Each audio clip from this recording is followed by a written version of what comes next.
নমস্কার বন্ধুরা, তোমরা সবাই কেমন আছো? আশা করি সবাই ভালো আছো। আমার চ্যানেলে তোমাদের সবাইকে স্বাগত জানাই। আজকে আমার লাঞ্চের থালিতে কি কি মেনু আছে তারই ভিডিও তোমাদের সাথে শেয়ার করব। আজকে আমার লাঞ্চের থালিতে আছে গরম গরম সাদা ভাত, তার সঙ্গে আছে শিম ভাজা, উচ্ছে আলু বেগুন সেদ্ধ মাখা, চিংড়ি মাছের ভাজা এবং সব শেষে আছে বাটা মাছের ঝাল, যেটা সর্ষে বাটা দিয়ে বানিয়েছিলাম। আমার আজকের এই লাঞ্চের থালির ভিডিওটি তোমাদের কেমন লাগলো সেটা কমেন্ট করে জানিও।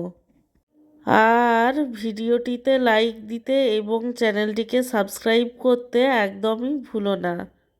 সব শেষে তোমাদের সবাইকে জানাই আমার তরফ থেকে অসংখ্য ধন্যবাদ ভিডিওটি দেখার জন্য।